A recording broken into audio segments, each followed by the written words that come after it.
Support for the nonprofit lab comes from insight, the capacity to gain an accurate and deep intuitive understanding of a person or thing. Insight. Look for those aha moments. You can find it in data, analytics, and usually in plain sight all around you.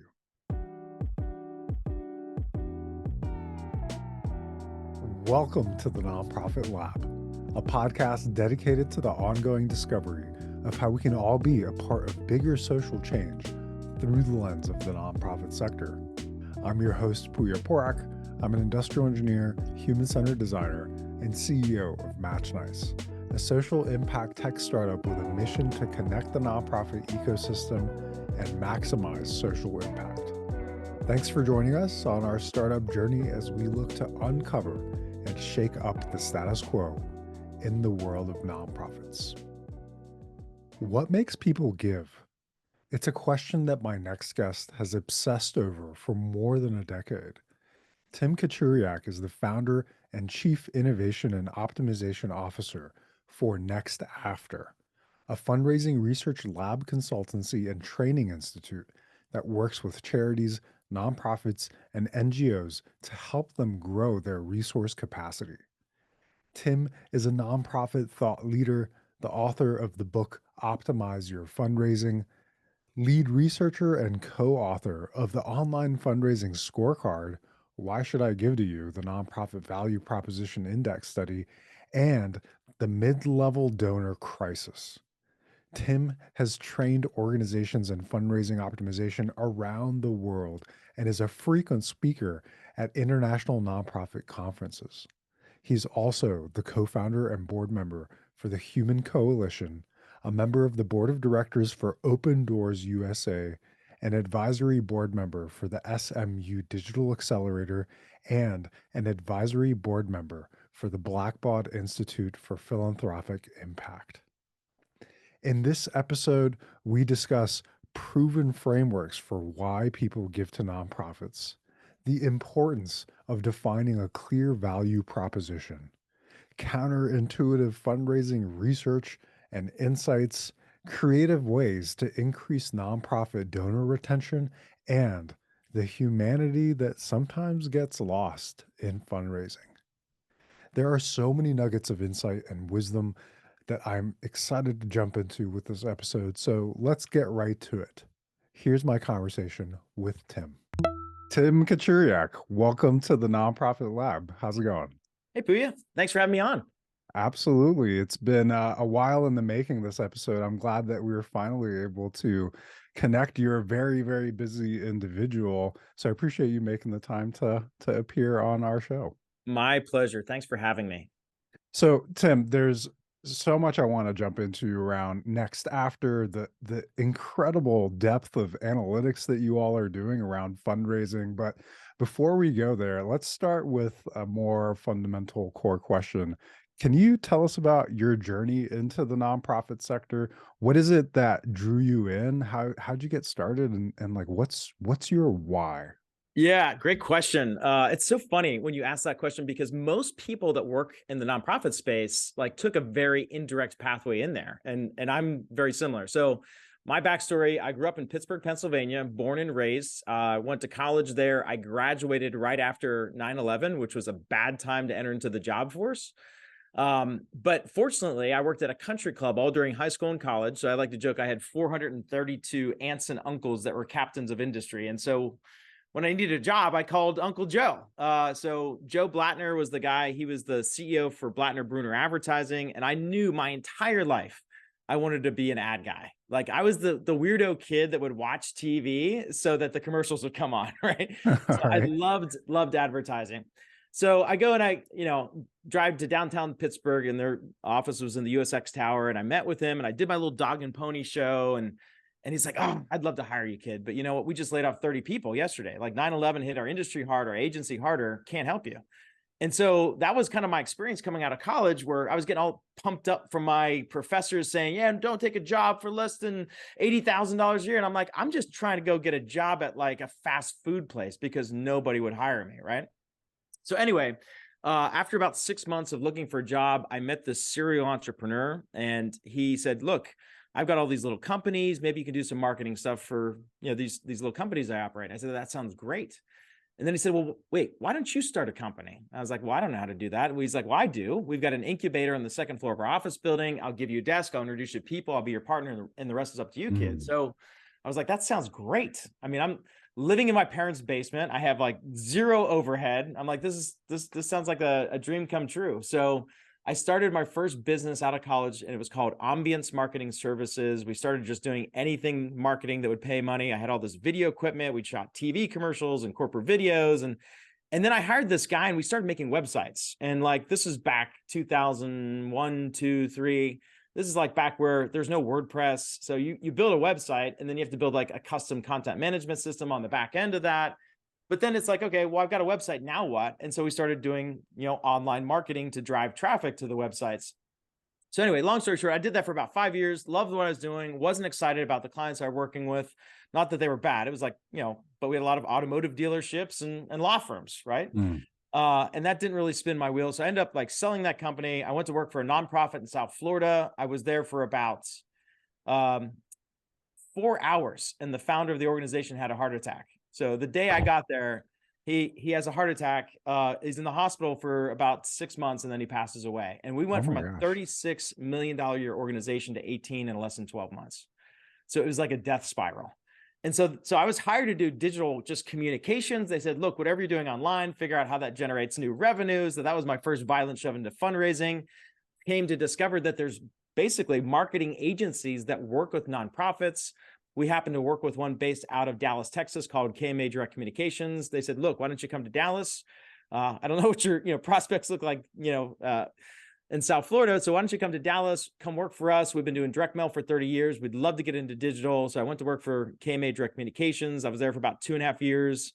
And then we got acquired by another agency called the Pursuant Group. And then about 18 months after that, I started NextAfter. So it was like this, series of just kind of steps, but again, nowhere near where I thought I would be coming out of college.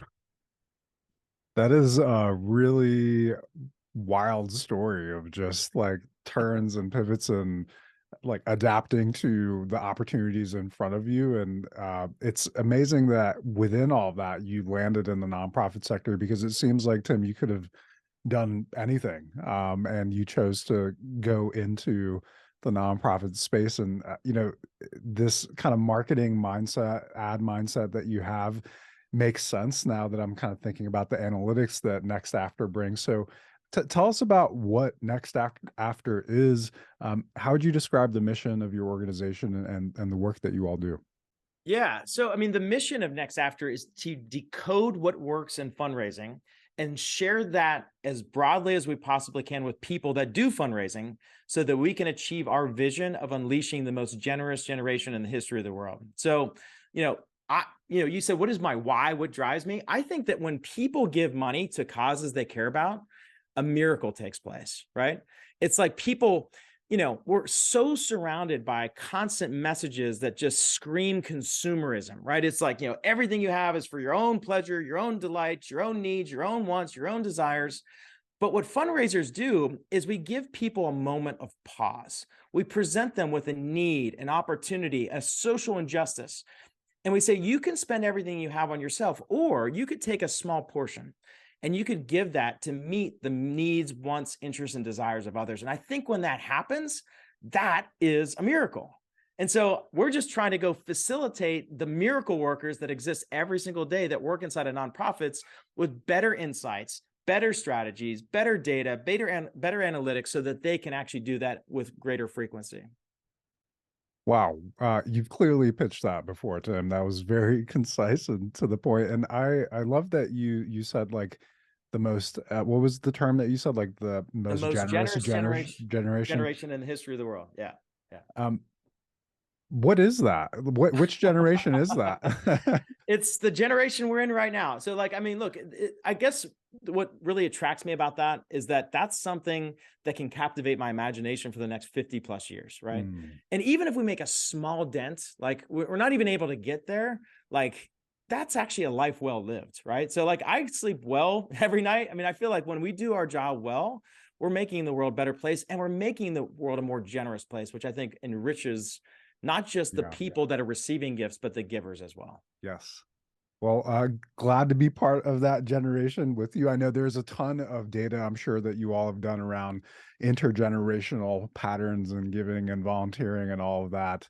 The other thing that you said that piqued my interest was not just around the generation of giving, but the like consumerism, like the consumerist kind of experience that can happen with a lot of fundraising, especially online. And this is what Match Nice focuses on, is trying to like look at this transactional donation experience and tie it back to the impact, the meaning, the purpose. So, I'm curious to hear from you, what some of the reasons that you've uncovered about why it is that people decide to give to nonprofits. I know you kind of touched on that, but like, what's your data showing about nonprofits? And real quick, to speak to the data on your website, it says that you guys are using fundraising learnings from over 4,000 experiments spanning 600 plus million donor interactions, and firsthand research analyzing 1,000 plus nonprofits across 12 countries. So you clearly have a good piece of data to work off of here. Well, yeah, and I mean that's the question that really I've been obsessed with trying to answer for the last like probably 15 years of my career, which is, why do people give? It doesn't make sense. It's an irrational decision every single time it happens. And so we have constructed this fundraising research lab to try to dig into that question. And the idea is like, we'll do two types of research. We'll do forensic research where we'll go and do these mystery donor studies where we'll go give gifts ourselves to hundreds of organizations at the same time, and then monitor how they communicate with us from the point where we're just a casual visitor to subscriber to donor and beyond. And we learn a lot of stuff. We see how people do things very differently depending on the vertical of nonprofit, or the type of nonprofit, or the cause, or the mission, or the social impact sector. And so we see that there's a lot of variance in the ways that nonprofits relate to their financial supporters. Then we take everything we learn from those mystery donor studies and we use it to power the other kind of research we do, which is more applied research. And that's where we're using the web as not just a channel of communication, but a platform, a laboratory, where we can run rigorous scientific experiments and try to understand what works and what doesn't. And that's the insights that we share then with these nonprofit fundraisers. So to answer your question, what are some things we've learned about why do people give? Well, the reality is there's no one clear answer to that question. Giving is a very personal type of experience, and people give for a variety of different reasons. Some reasons people give is that out of a sense of duty or responsibility, especially older generations. They're kind of more trained that this is the right thing to do, to pay it forward, to go give, because that's how I was raised and the values that were instilled to me as a young child. Some people give as an extension of their identity. They're saying to the world, this is who I am because this is the thing that I'm placing value in through my philanthropic gift. Some people give out of a sense of outrage or frustration or anger, especially people that give to political organizations or advocacy organizations. They see a social injustice in the world that they want to be righted, and they believe that this organization can act as their mouthpiece to the marketplace to be able to go and make that change happen, right? And then some people give because they want to belong. They want to be part of something that's bigger than themselves. It makes them feel like this life is not just like, a series of just revolutions around the sun, that there's something deeper and more meaningful, this interconnectiveness between, community and people and causes. And so, the reality is there's not one clear answer. That's the unfortunate thing. The cool thing is there are frameworks that we've discovered that can apply across the various different reasons why people give. Well, again, outstanding job of explaining the different topics or reasons, the themes. And, as a human-centered designer myself, I'm very trained in being able to look at a ton of different data, qualitative, quantitative, and come up with kind of the major topics. And the way you explain that was just so crisp, and it makes sense. And, it's not mutually exclusive, right? It could be multiple factors of those kind of reasons of giving. that you mentioned. You took us to frameworks. I'm curious now. Can you Yes. talk a little bit about what some of those frameworks are? Okay, so this is great. So for all of your listeners that are nonprofit fundraisers, this is something that everybody can use. So out of all of our testing, all of our research, the number one thing that we find that really moves the needle, that increases not just the percentage of people that give gifts, but the amount of money that they give, is how effectively you communicate your value proposition. Hmm. Now, value proposition is a term that's thrown around a lot, probably more so in the for-profit space than the nonprofit space. But I think it's very misunderstood by many people. When I ask a nonprofit fundraiser, I mean, I'm talking like the chief development officer or even the executive director, say, what is your value proposition? They'll start to wax and wane about vision and mission and values and like the things that they do. And I said, that's all amazing and it's great, but it's not a value proposition. The value proposition is the answer to a fundamental question that every single donor has to hear the answer to, but they're rarely going to ask. And that question is this: if I am your ideal donor, why should I give to you rather than some other organization or not at all? Now, there's a lot packed into that question, right? First of all, it's a first person question. If I am, right, your ideal donor, it's not any donor, your ideal donor, why should I give? It's asking for a reason. It's asking you to present an argument for why you are donor worthy, right? And then it also takes into consideration potential competitors, right? Why should I give to you rather than some other organization? And then there's this other competitor, which is just, I don't have to give it all, right? That's the reality.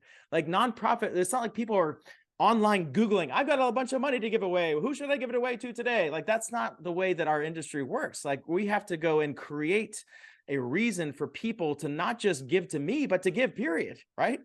And so there's so much packed into that question. So as we've tried to really wrestle with that and test against that kind of control question, we've discovered that there's 4 key dimensions to an effective value proposition: appeal, exclusivity, credibility, and clarity. I'll go through each of them. So appeal, what appeal refers to is it something that people like, that they want? Is it a change they want to see made in the world? Is it something that is attractive to them in some way?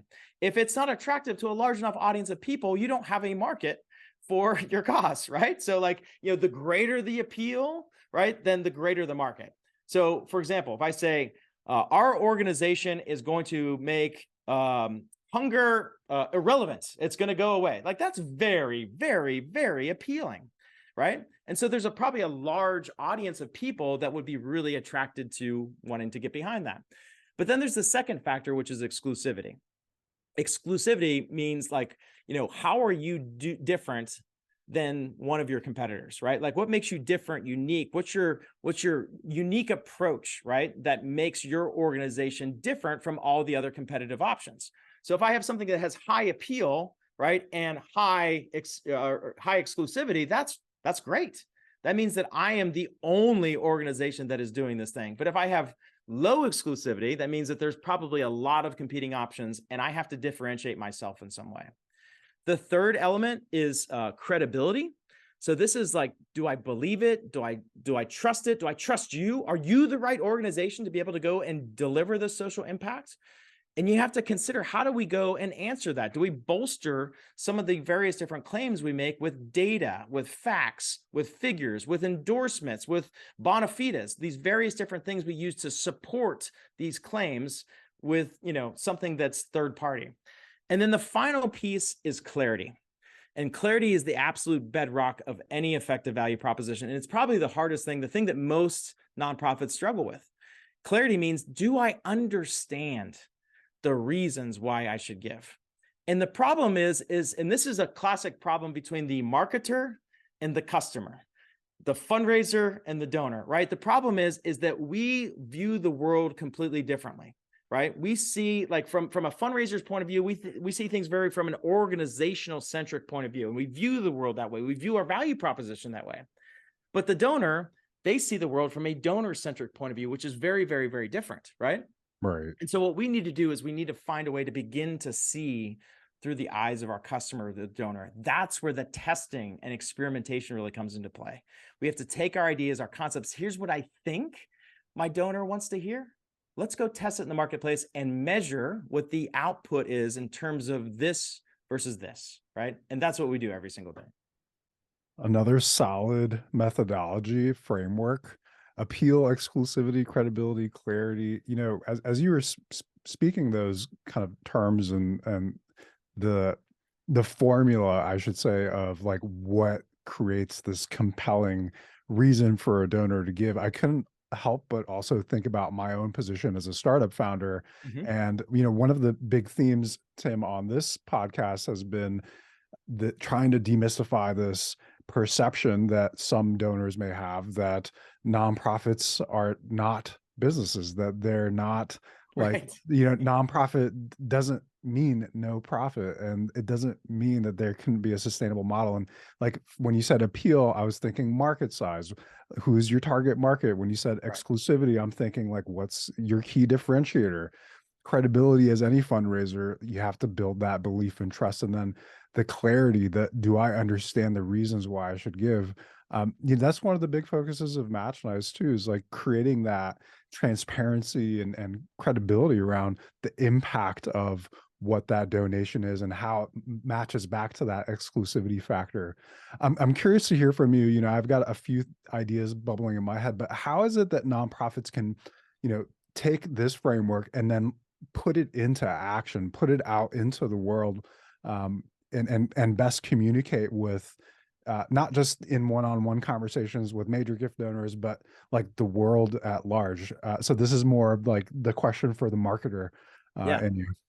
Yeah, like how do you make this put it into practice? So I've got like a simple exercise that everybody on the today's podcast should do. Like, so just make this a to do, okay? So we do this thing called the value proposition discovery workshop, right? But you don't need a facilitator. You can do this yourself. So what you do is you get together like a group of your leadership team or your board of directors or a group of donors or even your staff. It doesn't matter. It's a group of people that are stakeholders that have a vested interest in the success of the organization, right? And that are also familiar with the organization. And then what you do is you put that question on the board. If I am the ideal donor, why should I give to you, to our organization, rather than some other organization or not at all? And then what you do is you host have a brainstorming session. You have everybody just kind of sit around and say, okay, what are all the different reasons why somebody should give to us? Well, we have a very high efficiency rating in whatever, GuideStar or something, whatever one of those things are, right? So like we have this, we have that. We're the only organization that does this, or we've been around for 100 years. So longevity, right? Like whatever those things are, you make a list of all the potential reasons why somebody should give to your organization.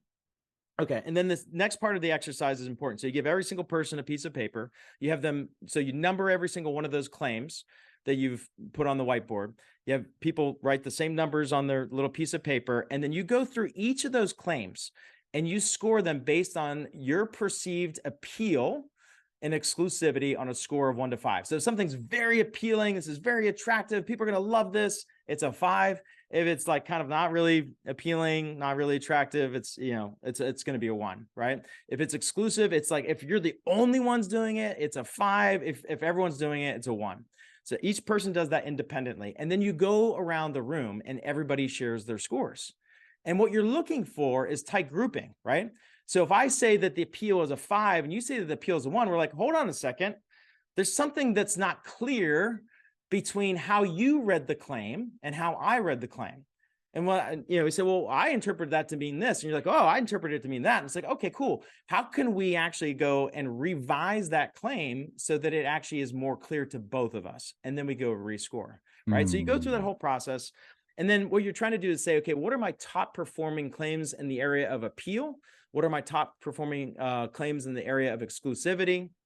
And then you take those claims and you say, okay, I've got 5 or 6 that are kind of like our top scored claims. What are the facts, the figures, the data that backs up and makes all of these things true, right? So you try to get as many sort of like third-party credibility indicators as you possibly can. Once you have all that, you have the basic like you have what I call a value proposition argument. So now you just need to go put it into action. So one way to put it in action is go write a paragraph or 2 or 3 on your donation page based off of what you just created with your value proposition, and run an A/B split test between your existing donation page and this new value proposition donation page. Now, I will tell you that having done hundreds of experiments like that online, I mean, just adding value proposition copy to a donation page, 3, 4, 500% increase in donation conversion doing that approach. So if you don't want to do it on the website, test it in an email. If you don't want to do it in an email, go, play with it on social media, or go test it in your conversations with your donors. Go do a survey to your donors and have them answer these various different questions and score the appeal and exclusivity of each of these claims and see how closely it matched to what you think it is. So anyway, that's a great exercise that everybody can probably do to actualize the value of the value proposition.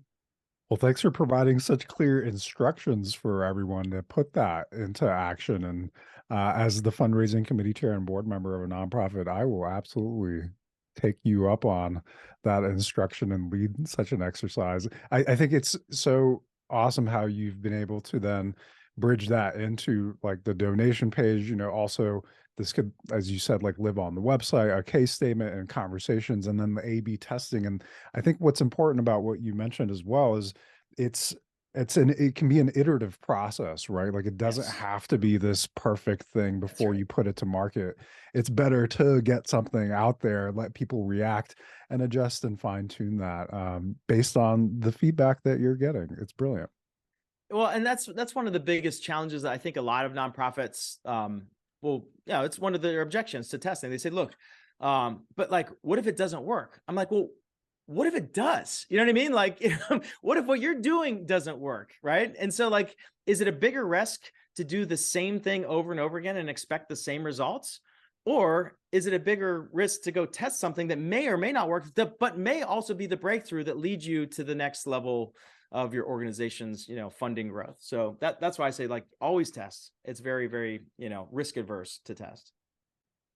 Yes, and we'll end this podcast with a couple questions, and one of them is around a status quo. So I do want to come back to that point, put a pin in that. But there's a quadrant behind you on your screen, and it looks like the table of like elements, like a periodic table of elements, and you've got, I think what that stands for is appeal, exclusivity, credibility, and clarity in the 4 corners. But then there's a circle in the center. What's that circle say?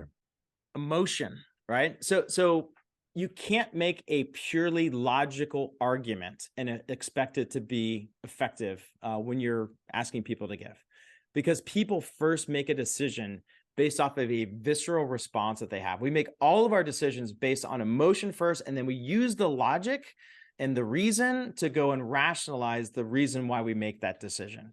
And so when you're writing an appeal or creating, a landing page, or, making some sort of fundraising campaign on social media, whatever, you can't just lead with all the data, the facts, the figures. You need to wrap it all inside of a cohesive story.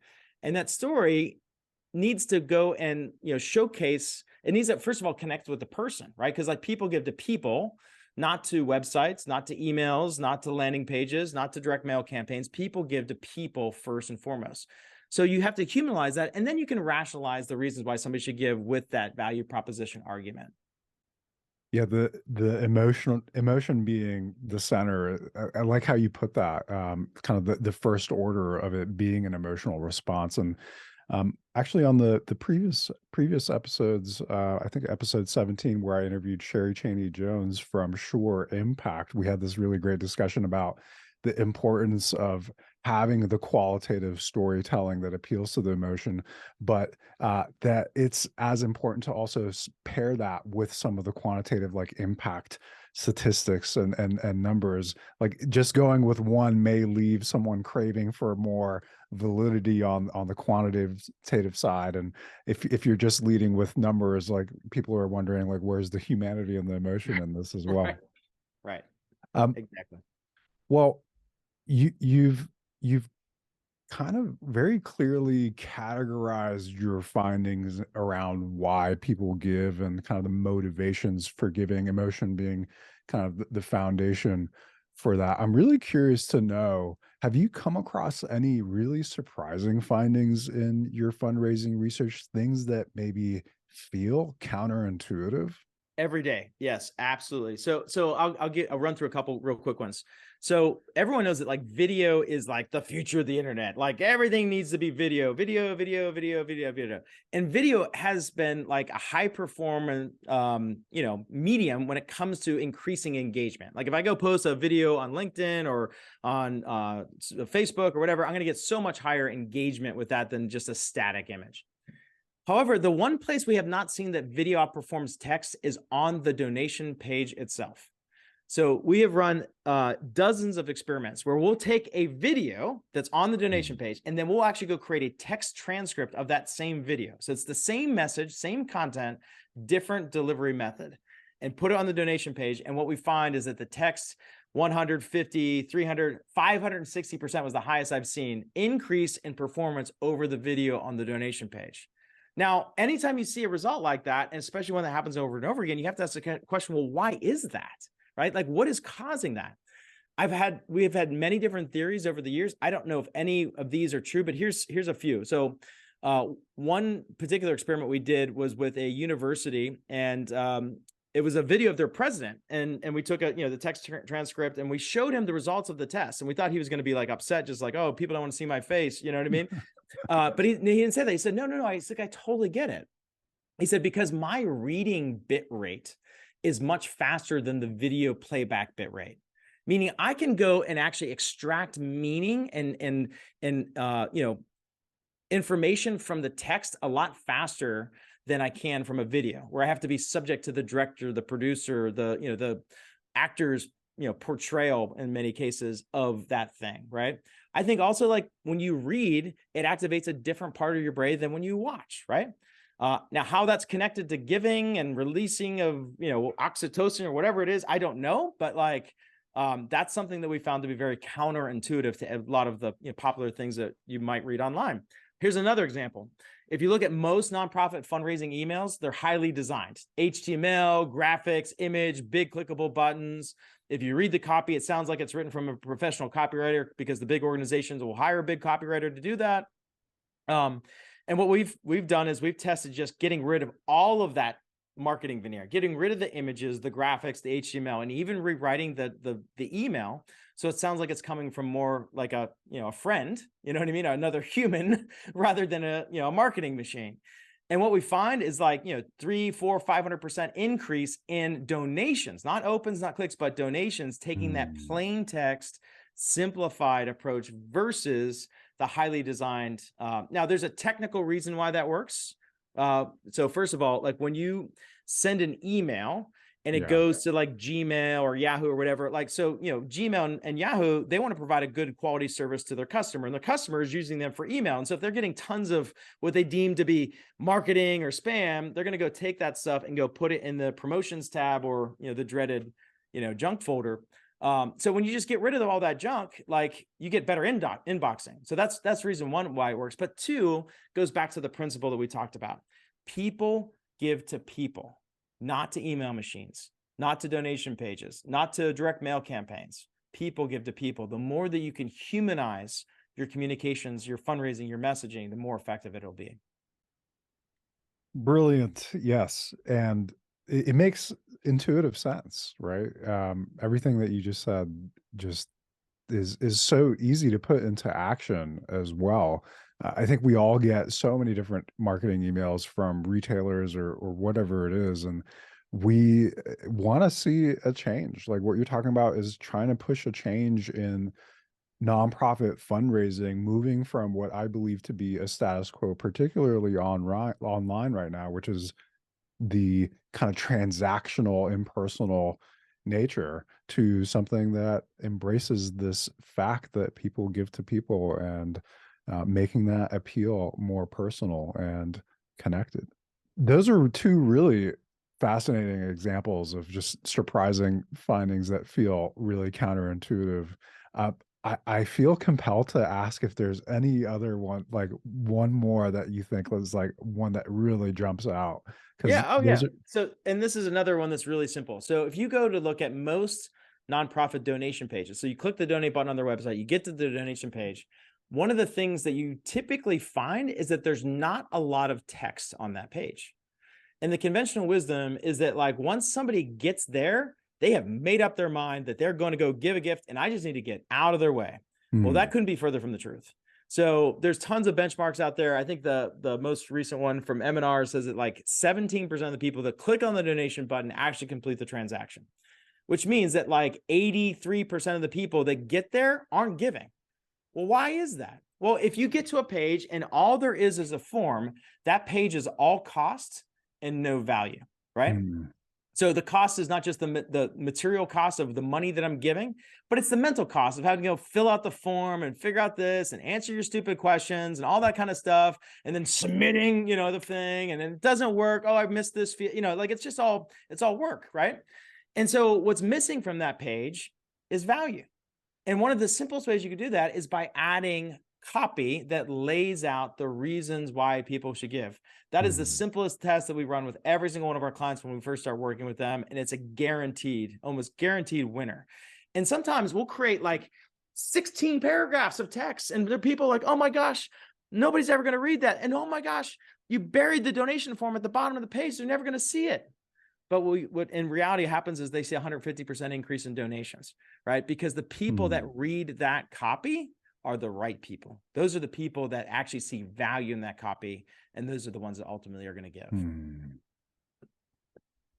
Very impactful and something that we could put to use as well at Match Nice. I think that's part of the premise of what we're trying to do is to not, I mentioned like transparency and impact, but like creating that more meaningful connection of like what a dollar means to this organization and the role and kind of the creating the sense of team between the donor and that nonprofit. And it's really affirming to hear you kind of mention this research supporting that path.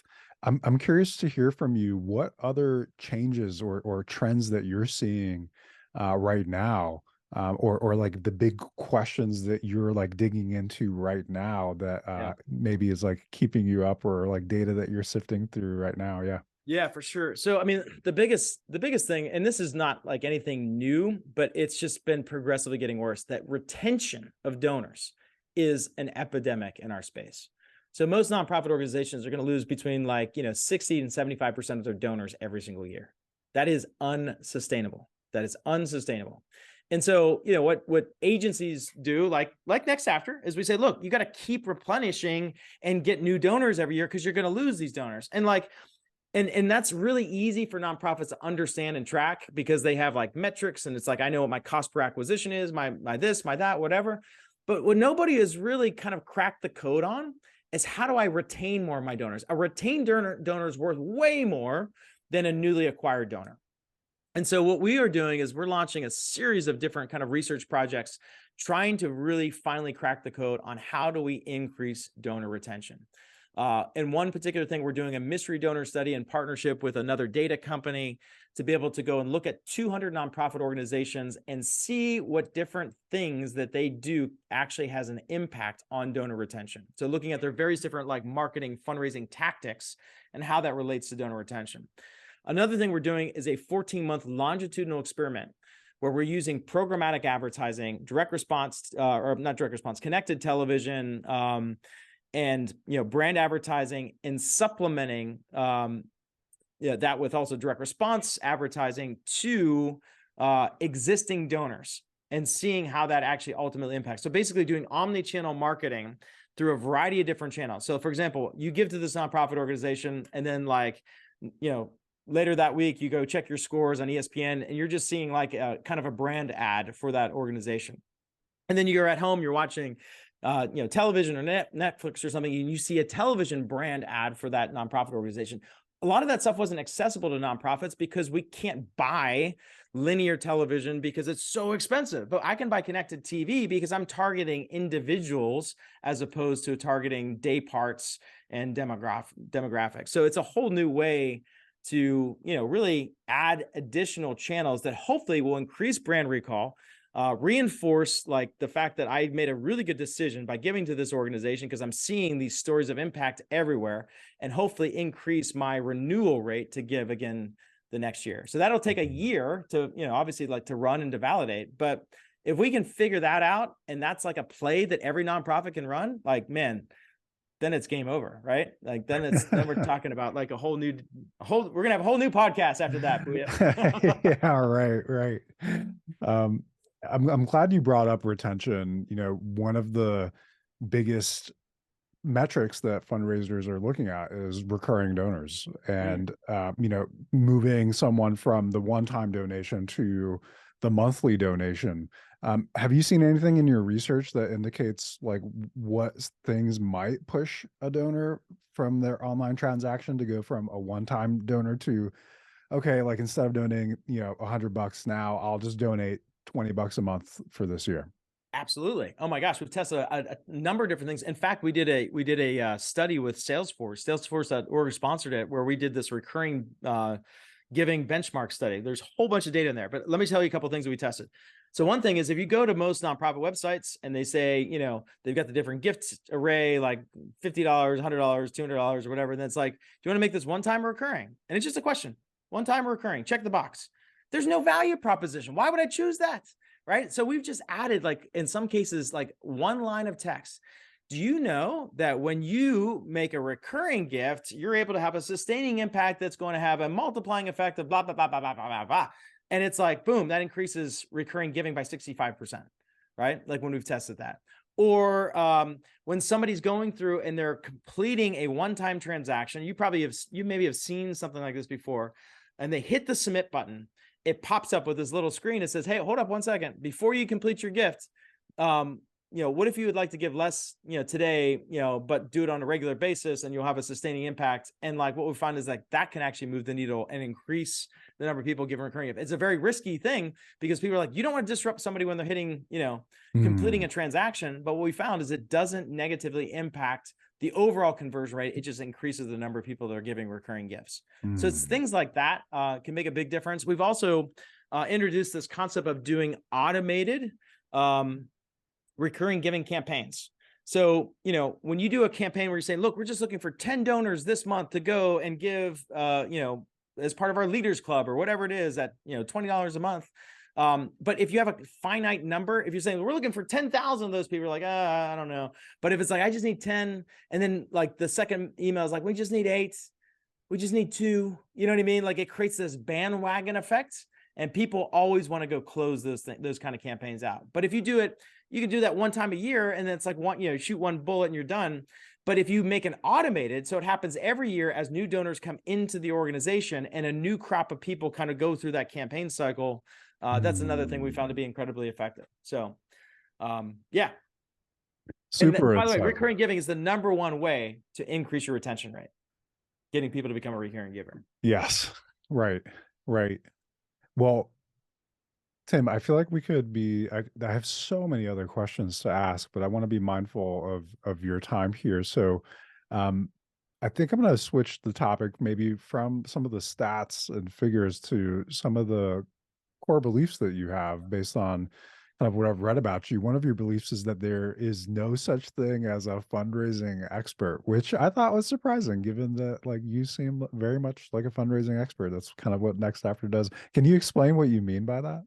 Well, look, I spent time on both sides of the table, right? So I worked at nonprofit organizations, I worked at agencies.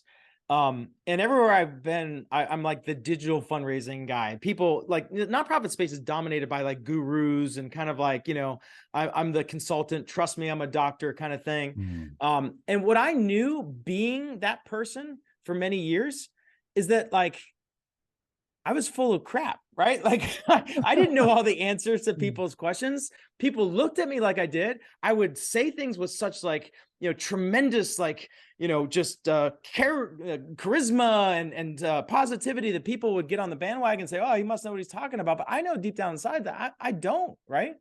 And so that's a very terrifying place to be. It's a hard place. I mean, it kind of wears on you, right, over time. I mean, and this is not common to me. It's called imposter syndrome. Like most people suffer with it, right? Especially people that are successful. And so when I discovered testing and experimentation, it made me realize that I don't have to be the expert anymore. And neither do you, Mr. and Mrs. Client, right? Like, we can just allow the true experts, the donors, to teach us through their behavior what works and what doesn't work. And that takes so much pressure off of you. It also is way more fun, right? It actually Mhm. becomes really cool because, like, now you're not trying to jockey for position about whose idea is going and going out there and who's going to die on the boardroom table. It's about, hey, let's go test this versus this, or what if we think this, or what if our donors think this? And it just creates a completely different kind of culture within the organization. So that's why I kind of, promote that as kind of like my, I don't know, mantra or whatever you want to call it. It's true. It's true. I love that so much, and it was actually the premise for me starting this podcast was this acknowledgement of non-profit, non-experthood, and basically letting curiosity take the place of titles, ego, whatever you wanna call it, like position, and just being curious, right? Like Mhm. letting the quote unquote real experts like lead the way. So that's really cool that you've embraced that in a space where you have so much data and it just positions you to always be open minded and like learn new things. So I admire that very much about you. Another thing that we share a belief in is this idea that humanity trumps everything in philanthropy. Can you explain your point of view on this? Well, I mean, so it goes back to that principle. And it's, again, it sounds so simplistic, but it's profound. People give to people, right? They don't give to organizations or websites or campaigns, they give to people. And I think sometimes we get so caught up in our, our marketing strategy or vernacular or all this stuff that we lose our humanity. We start looking at my target donor. You know what I mean? Like, I mean, just think of the words we use. I'm going to go and email blast you. I mean, like, if somebody told me that they're going to target me and blast me, I'm going to be like, screw you, pal. You know what I mean? Like, I'm going to go duck and cover. I mean, I think the words that we use are really, really, really important because the people that we're trying to reach are incredible, right? These are people that are making a sacrifice. They're giving, when they could be spending that money on themselves. And I think that the more that we can kind of like just really be careful about how we think about our donors, they're not just a little number inside of an Excel spreadsheet. They're living, breathing, complex human beings, right? And I think that the more that we remind ourselves of that, the better we will be at connecting one human to another human, which, in my experience, leads to greater results. Absolutely. And I think that applies to every industry, no matter what you're doing, is keeping the humanity and, remembering that it's not just a customer ID, it's a real human being. And, for nonprofits in particular, outside of just fundraising, it's also genuinely seeking to understand the needs and the experiences of the people you work with and serve, and using that feedback to inform your strategies, whether it's programming or staffing or operations, and all of that. So, uh, thanks for that. I've just got a few more questions, maybe just a couple actually. Let's go back to that status quo Mm-hmm. topic that I mentioned. What is one status quo in the nonprofit sector that you'd like to see changed? Well, I mean, I'd love for people that work in the nonprofit space to get paid more. I mean, like that's, and I'm not obviously the original person with that idea around that. I know a lot of people believe that. But it's just like, you mentioned this idea that nonprofits think that they're not a business, and that's categorically not true. They're probably some of the most important businesses that exist because they're trying to solve some of like the biggest problems in the world. And Mhm. we're going to say that, well, you're capped, you can't earn over a certain, amount, or you can't spend a certain amount on advertising. We're measuring efficiency, not impact, right? Efficiency is not the right thing to measure. It's how much better are you at solving these problems that we're trying to solve. Mhm. And so I think that, like, all the ratios and the stuff, like, it sometimes just kind of gets wrapped around the axle and we lose sight of ultimately what we're trying to achieve. So and I think that begins with like just paying people more, like giving them the opportunity to like not just do good, but also like do well. You know what I mean? Yeah. Yeah, it's pretty insane that there's a sacrifice that people have to make to work in a sector that is focused on like creating impact and social good. And I agree with like the whole ratio thing, like the fact that we're considering the beating hearts that are delivering the mission as quote unquote like overhead.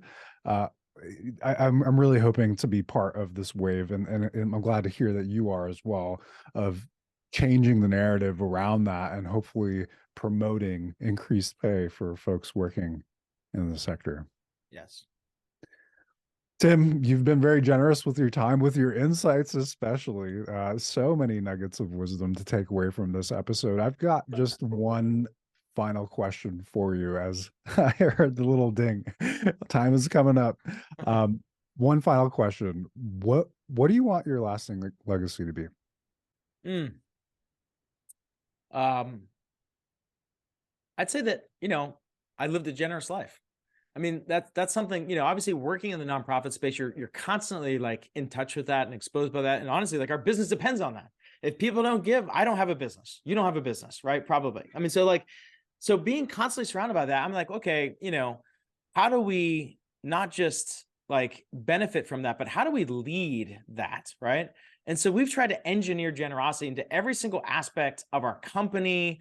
Of my home and my family. Like, my kids get or not blank checks, but they get like a check that they're able to go and donate for Christmas every year, right? Like, so like we're trying to teach them even at a young age that like this is not just a season of getting, it's a season of giving. You know what I mean?